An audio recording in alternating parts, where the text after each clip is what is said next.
கிரியையையும் அந்தரங்கமான ஒவ்வொரு காரியத்தையும் நன்மையானாலும் தீமையானாலும் தேவன் நியாயத்திலே கொண்டு வருவார்.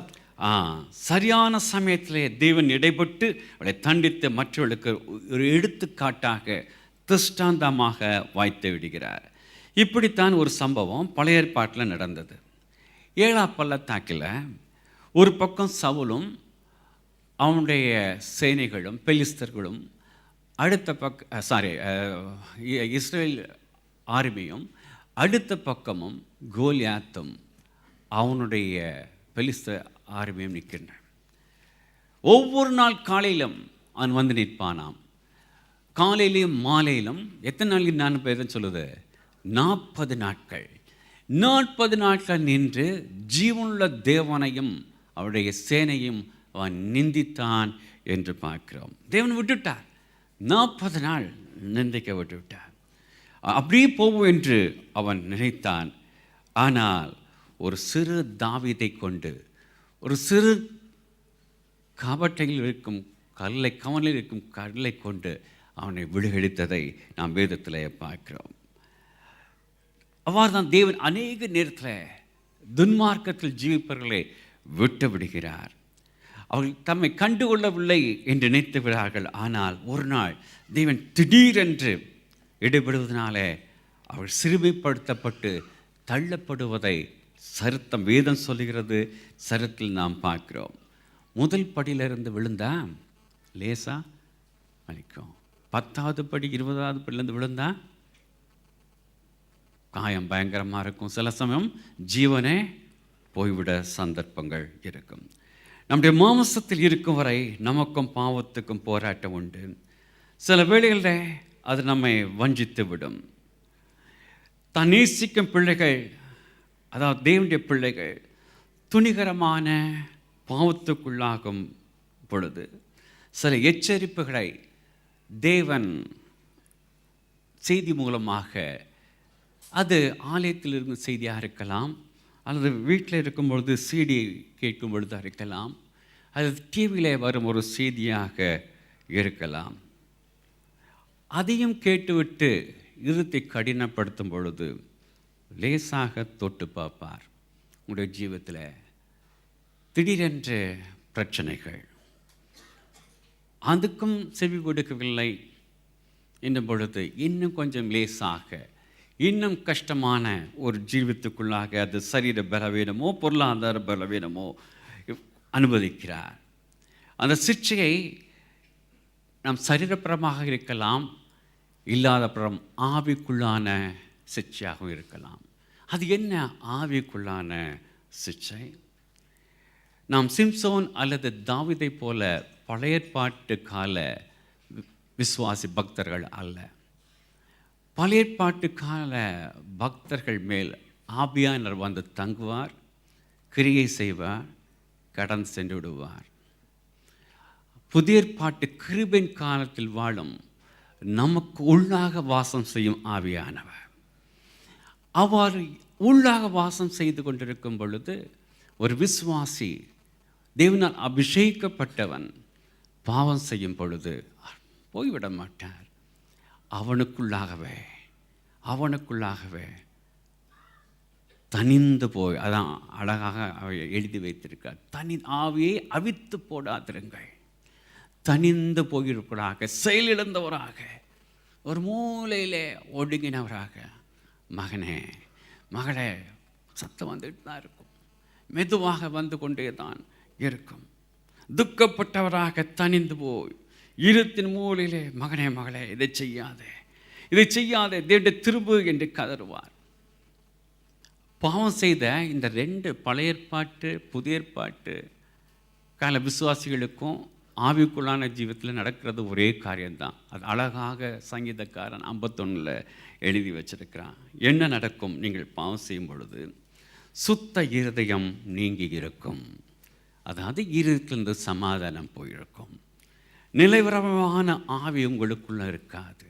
ஒரு டிஸ்டர்பன்ஸ் ஸ்பிரிட்டாக நீங்கள் ஜீவிப்பீர்கள். தெய்வ சமூகத்தை விட்டு தள்ளப்பட்டதை போன்ற ஒரு உணர்வு உங்களுக்கு இருக்கும். ரட்சிப்பின் சந்தோஷம் எங்கோ காற்றோடு காற்றாக பறந்து போயிருக்கும். ஒரு காலத்தில் எப்பயும் சந்தோஷம், பாடல், மகிழ்ச்சியான காரியங்கள் பொங்கி வந்து கொண்டிருந்த காலங்கள் எங்கே? சில சேர்த்து இந்த பழைய பாட்டு இன்னைக்கு நல்லா அழகாக இருந்த ஆராதனை, ஒரு நாள் மண்டை மாய்க்கில் இப்படிலாம் தெரிஞ்சுட்டேன், இன்றைக்கி ஆராதனை நல்லா இருந்துச்சுன்ட்டு. அது கூட நான் பட்ட பாடு. நான் சொல்ல வந்த காரியம், பழைய பாடல்கள் கருத்துமிக்க பாடல்களாக இருப்பதனால அதில் நம்முடைய ஆத்மா இணைந்து கொள்கிறது. புதிய பாடல்கள் மியூசிக்கு ஏற்ற மாதிரி இருப்பதனால நம்முடைய ஆராதனை அதில் செல்ல முடியவில்லை. அவர் இருந்த காலங்கள் போய் இப்பொழுது உற்சாகமற்ற ஆவியோடு சிலர் ஜீவிக்க ஆரம்பித்து விடுவார்கள். இப்படிப்பட்ட சிக்ஷை உங்களுடைய ஜீவத்தில் இருக்கும் என்றால் சந்தோஷப்பட்டு களி கூறுங்கள். ஏனென்றால் ஆவியானவர் உங்களுக்குள் இருப்பதனால்தான் அந்த உணர்வை தேவன் கொடுக்கிறார். காரணம், தேவனை நேசிப்பதனால. இப்போ வாசிக்க கேட்போம். எபிரேயர் 12:5-6 கடைசி. அன்றியும் என் மகனே, கர்த்தருடைய சிக்ஷையை அற்பமாக எண்ணாதே, அவரால் கடிந்து கொள்ளப்படும் போது சோர்ந்து போகாதே. கர்த்தர் எவனிடத்தில் அன்பு கூறுகிறாரோ அவனை அவர் சிக்ஷித்து தாம் சேர்த்து கொள்ளுகிற எந்த மகனையும் தண்டிக்கிறார் என்று பிள்ளைகளுக்கு சொல்லுகிறது போல உங்களுக்கு சொல்லி இருக்கிற புத்திமதியை மறந்தீர்கள். நீங்கள் சிக்ஷையை சகிக்கிறவர்களாய் இருந்தால் தேவன் உங்களை புத்திரராக எண்ணி நடத்துகிறார். தகப்பன் சிக்ஷியாத புத்திரன் உண்டோ? அப்படி இருந்தால் சந்தோஷப்படணும். நாம் தேவனுக்குள் இருப்பதனால தான் அந்த ஒரு சிக்ஷை. உலகத்தான் அவனுக்கு அந்த எந்த சிக்ஷையும் இருக்காது. நான் தேவனுக்குள் இருந்து நான் பாவம் செய்யும் பொழுது, தேவன் சிக்ஷிக்கும் பொழுது நாம் சந்தோஷப்பட வேண்டும். அதே சமயம் தொடர்ந்து பாவத்தில் இருக்க துணிகர கொள்கைகளை வீழ்ச்சியடை செய்து ஒரு எச்சரிப்பாக மாற்றி வைத்து விடுகிறார். கிறிஸ்து மத்தேயு 6 சொல்லியுள்ள மாதிரி ஜெபத்தில் அன்னைக்கு கூட மண்டே நாம் அதை கேட்டோம். எங்களை சோதனைக்குட்படுத்தாமல் தீவிர எங்களை ரட்சித்து கொள்ளும் என்று ஒவ்வொரு நாள் காலையிலும் நாம் ஜெபிக்க வேண்டும் என்று கடந்த திங்கட்கிழமை செய்தியில் நாம் கேட்டோம். அது மட்டுமல்ல, சங்கீதம் 19 கடைசியிலே தாவீது ஒரு சிறப்பான ஜெபத்தை செய்கிறார். அதையும் நாம் கூறி ஜெபிக்க வேண்டும். சங்கீதம் 19:12-13. தன் பிழைகளை உணர்கிறவன் யார்? மறைவான குற்றங்களுக்கு என்னை நீங்களாக்கும். துணிகரமான பாவங்களுக்கு உமது அடியேனை விலக்கி காரும். அவைகள் என்னை ஆண்டு கொள்ள ஒட்டாதிரும். ஆவியானவர் மிகவும் அழகாக அங்கு சொல்வதை பாருங்க. மறைவான குற்றங்களுக்கு என்னை நீங்களாக்கும். இந்த மறைவான குற்றம் தொடர்ந்து செய்யும் பொழுது துணிகரமான குற்றங்களுக்கு நேராக வழிநடத்தி சென்றுவிடும். அவ்வாறு செல்லத்தான் செய்யும் ஜீவியத்தில் அவைகளை என்னை ஆண்டு கொள்ள ஒட்டாதிரும். அப்படி இருந்தால் தாப்பனே தேவ சமூகத்தில் வந்து கதறுவதற்காக என்னை ஆண்டு கொள்ள விட்டாதிரம், அது என்னிலே தங்கியிருக்க விடாதிரம், அதனை வெறுத்து தள்ளத்தக்கதான கிருபை கொடும் என்று அவன் ஜெபிப்பதை அழகாக ஆவியானவர் நமக்கு எழுதி வைத்திருக்கிறார். இதற்காகத்தான் பவுல் அப்போஸ்தலர் பிலிப்பியரில் எழுதுகிறார், அதிக பயத்தோடும் நடுக்கத்தோடும் உங்களுடைய ரட்சிப்பு நிறைவேற பிரயாசப்படுங்கள் என்று ஆலோசனை கூறுகிறார். இந்த பயம், நம்ம ரட்சிப்பை குறித்தான பயம் எப்பொழுதும் நமக்குள் இருக்க வேண்டும். நீதிமொழிகள் 28:14. எப்பொழுதும் பயந்திருக்கிறவன் பாக்கியவான், தன் இருதயத்தை கடினப்படுத்துகிறவனோ தீங்கிலே விழுவான். எப்பொழுதும் பயம் இருக்கணும். ஐயோ, இது அப்பாவுக்கு பிடிக்குமா, என் தேவனுக்கு பிடிக்குமா, என் தேவனுக்கு பிடிக்குமா, இந்த காரியம் இருந்து கொண்டே இருக்க வேண்டும். தன் இருதயத்தை கடினப்படுத்துகிறவனோ தீங்கு விழுவான் என்று பார்க்கிறோம். தேவனுடைய மெல்லிய எச்சரிப்பின் சத்தம் வரும்போதெல்லாம் நம் இதயத்தில் ஆவியாண்ட கிரியைக்கு திறந்து கொடுத்து விட வேண்டும். அப்பா, இன்னும் நம்முடைய கிட்டி செய்ய வேண்டியா, இன்னும் முன்னோடு நெருங்கி இருக்க வேண்டும் என்று அந்த திவ்ய அன்பின் சத்தத்தை கேட்கத்தக்கதாக நாம் இருக்க வேண்டும்.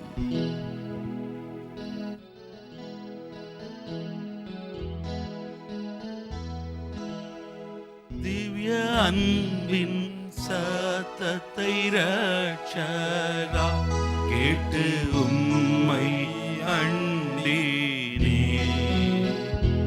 இன்னும் கீடி சேர என் ஆண்டவா ஆவல் கொண்டீரோ வந்தே,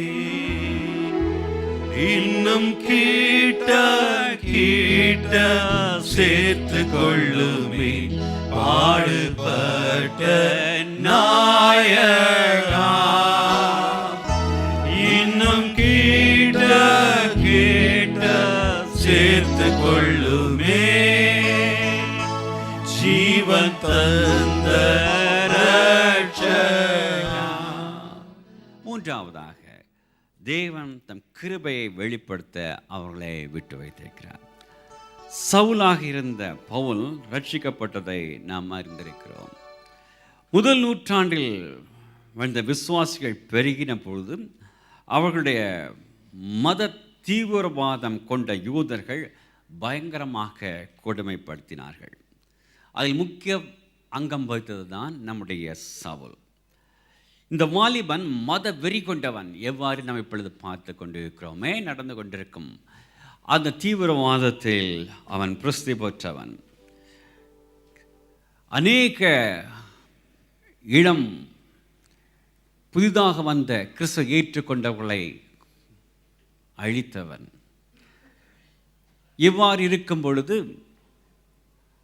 தமஸ்குவில் இருக்கும் விசுவாசிகளை கொள்வதற்காக உத்தரவு பெற்றுக்கொண்டு தமஸ்குவில் சாலையிலே சென்று கொண்டிருந்த பொழுது அங்கு தேவனவரை சந்திக்கிறார்.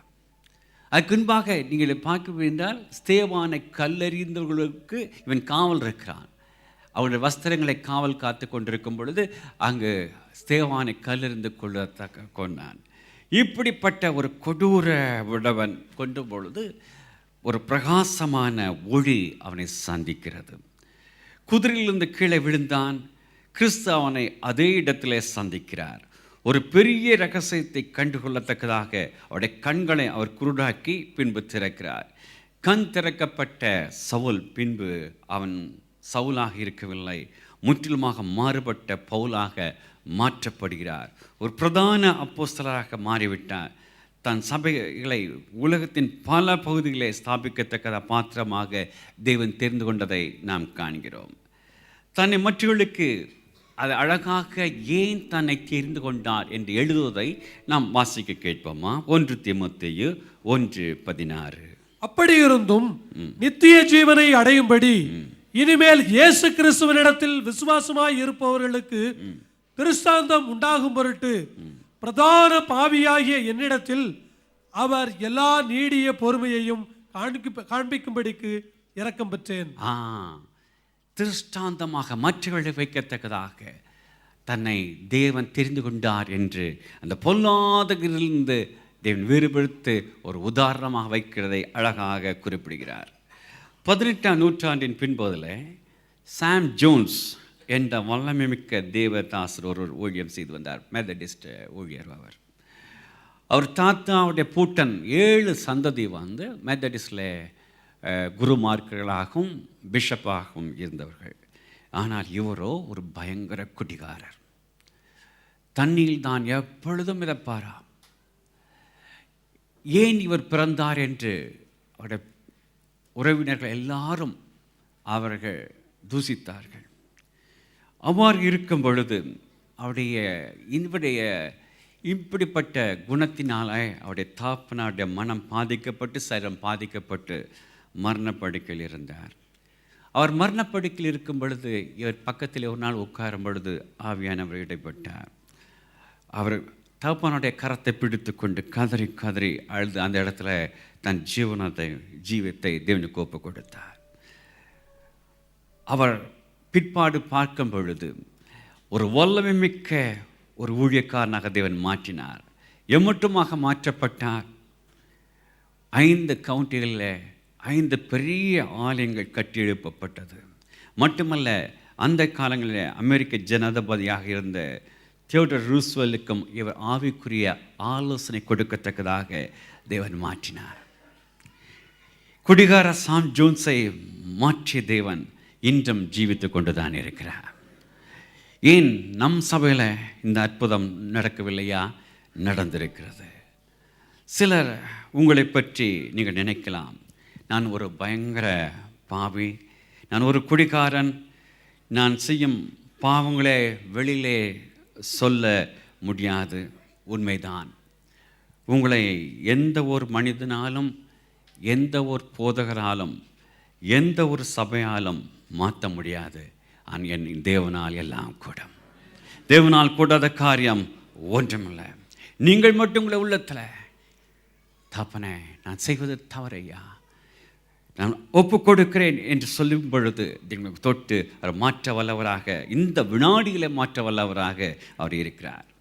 இன்று நம் கிறிஸ்தவ சரித்திரத்தை புரட்டுவோம் என்றால் அங்கு எத்தனை கொலைகாரர்கள், திருடர்கள், வெச்சார்கள், வெச்சாரிகள், மூர்க்கர்கள், முரடர்கள், துன்மார்க்கர்கள், சன்மார்க்கர்கள், நாத்திகர்கள், தேவனே இல்லை என்று சொன்ன நாத்திகர்கள், தீவிரவாதிகள், நக்சலைட்டுகள் தேவனால் மாற்றப்பட்டு சுவிசேஷங்களாக மாறியிருக்கிறார்கள். கர்த்தருக்கென்ற இரத்த சாட்சிகளாக மாறியிருக்கதை நாம் கண்டுகொள்ள முடியும்.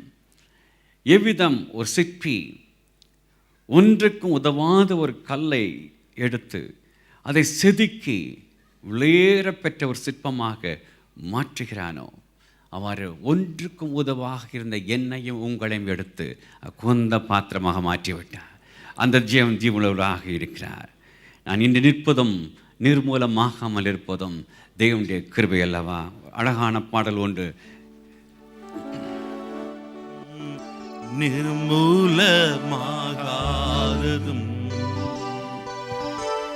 நிற்பது ஓ கிருபை, நிர்மூலமாகாததும் நிற்பது ஓ கிருபை, நீசன் என் பாவம் நீங்கினவே நித்திய ஜீவன் பெற்றுக் கொண்டேன். நீசன் என் பாவம் நீங்கினதே நித்திய ஜீவன் பெற்றுக் கொண்டேன். காத்துக்கொள்ள கிருபை தாருமே, காத்துக்கொள்ள கிருபை தாருமே. நான்காவதாக, ஒவ்வொரு கிரியைக்கும் அதுக்கேற்ற பலன் உண்டு என்று உணர்த்துவிக்க தேவன் அவர்களை விட்டு வைத்திருக்கிறார். கலாத்தியர் 6:7. மோசம் போகாதிருங்கள், தேவன் தம்மை பரியாசம் பண்ண விட்டார். மனுஷன் எதை விதைக்கிறானோ அதையே அறுப்பான். மோசம் போகாதிருங்கள், தேவன் தம்மை பரியாசம் பண்ண விட்டார். மனிதன் எதை விதைக்கிறானோ அதையே அறுப்பான். அநேக வேளைகளில் பெரும்பாலும் துன்மார்கள் இங்குதான் தான் விதைத்ததை அறுத்து விடுகிறார்கள். சில வேளைகளில் சிலர் அவனை இவனை ஏமாற்றி தங்கள் தந்திர ஜீவத்தினாலே வெளி உலகத்தின் பார்வையில் வெற்றிகரமாக ஜீவிக்கிறார்கள். ஆனால் அவருடைய உள்ளத்திலோ, மனதிலோ, குடும்பத்திலோ ஒரு சமாதானம், ஒரு சந்தோஷம், ஒரு நிம்மதி இருக்காது. ஏனென்றால் தேவனுடைய சாபம் அவன்மேல் இருக்கும் என்று வேதம் சொல்கிறது. நீதிமொழிகள் 3:33.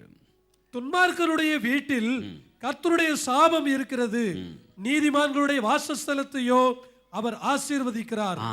மட்டுமல்ல, அதே 15ஆம் அதிகாரம் 6ஆம் வசனத்தில் பார்க்கும் பொழுது துன்மார்க்கரின் வருமானத்திலும் துன்பம் உண்டு என்று வேதம் எச்சரிக்கிறது. அவன் என்னதான் சம்பாதித்து மற்றவர்களை கொள்ளையிட்டு அநியாயமாக சம்பாதித்து வரும் காரியமும் அவனுக்கு துன்பத்தை தான் கொடுக்கும் என்று வேதம் எச்சரிக்கிறது. வெளிப்பார்வைக்கு பயங்கரமான பகட்டு, செல்வம், செருக்கு என்ற என்ன குறை என்று நான் நினைக்கலாம். மற்றவர்களை கொடுமைப்படுத்தி ஏழைகளை வஞ்சித்து சகலத்திலும் துன்மார்க்கமாக ஒருவன் ஜீவித்து அவன் இறக்கிறான் என்று வைத்துக் கொள்ளுங்கள்.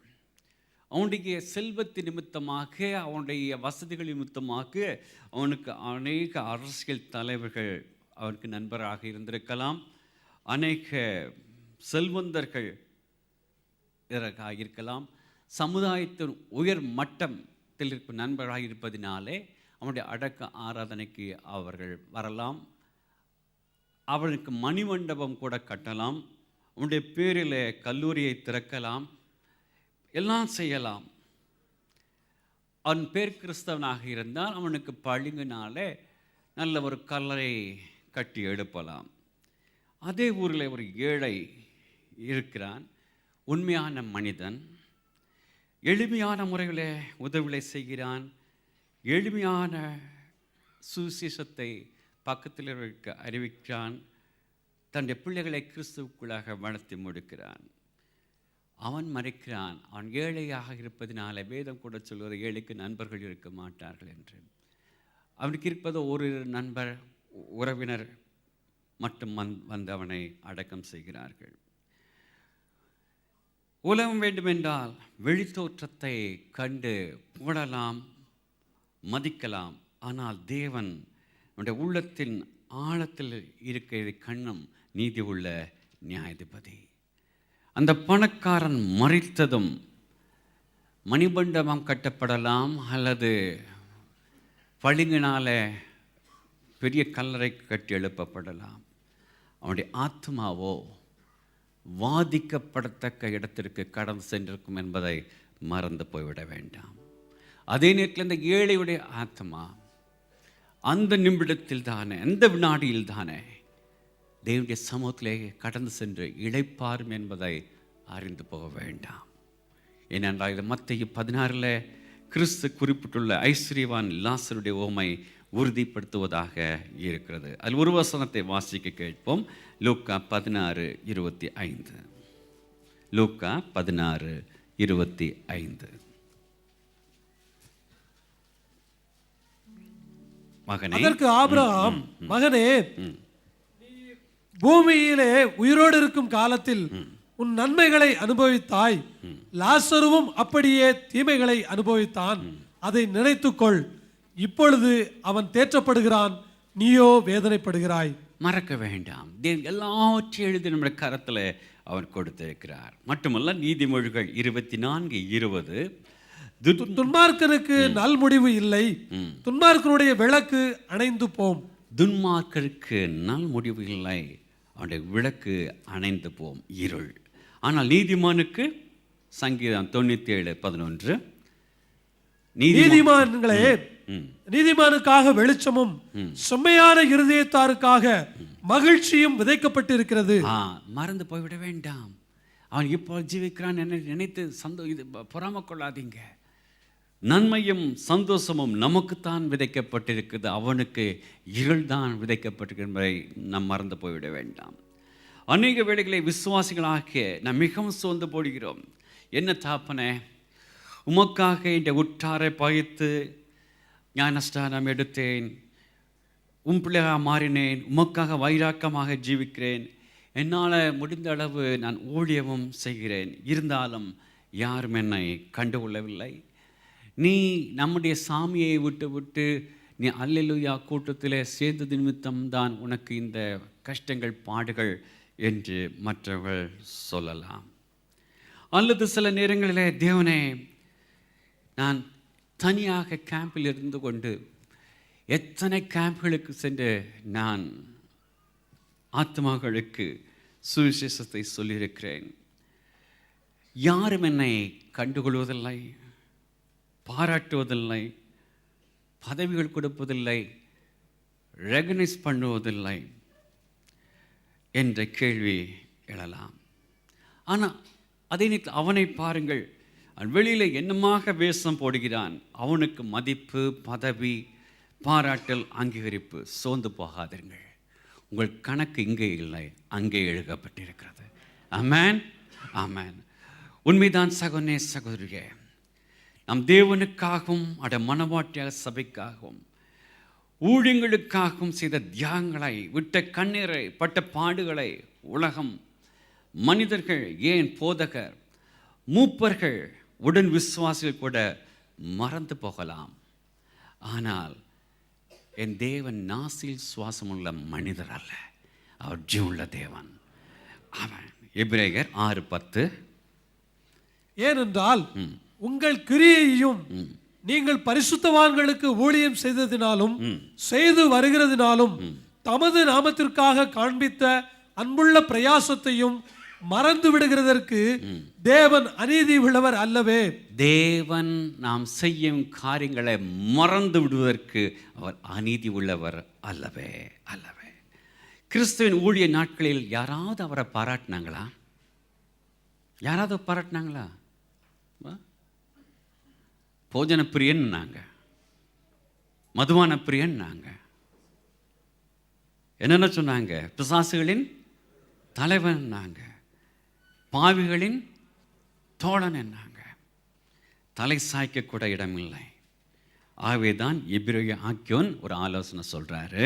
வாசிப்போம், எபிரேயர் 12:3. ஆகையால் நீங்கள் இளைப்புள்ளவர்களாய் உங்கள் ஆத்துமாக்களில் சோர்ந்து போகாதபடிக்கு தமக்கு விரோதமாய் பாவிகளால் செய்யப்பட்ட இவ்விதமான விபரீதங்களை சகித்த அவரையே நினைத்துக் கொள்ளுங்கள். அவரையே நினைத்துக் கொள்ளுங்கள். இங்க வந்து பெருசா பேசிட்டு போற ஊழியக்காரங்களா இல்ல, ஆராதனை நடத்துறவங்களா இல்ல, ரெகனைஸ் பண்ணப்பட்ட மூப்பர்கள், ரெகனைஸ் பண்ண தலைவர்களே அல்ல. அவரையே நினைத்துக் கொள்ளுங்கள். அவரையே நினைத்துக் கொள்ளுங்கள். ஏன்னா உங்க கணக்கு அங்க இருக்கு. மாறாக இன்னும் எபிரேயாக அழகாக அவர் சொல்றதை பார்க்கிறோம். அவரை நினைத்து கொண்டு சும்மா இருந்துடாதன்னு அழகா சொல்றாரு.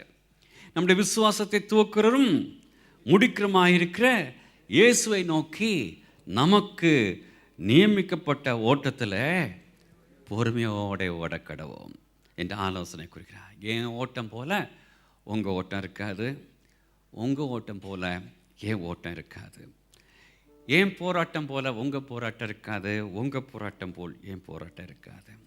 ஆனால் நம் அனைவரும் பொறுமையோட ஓட்டத்தை முடிக்கும் பொழுது நமக்கு ஜீவ கிரீடம் வைக்கப்பட்டிருக்குது என்று அழகாக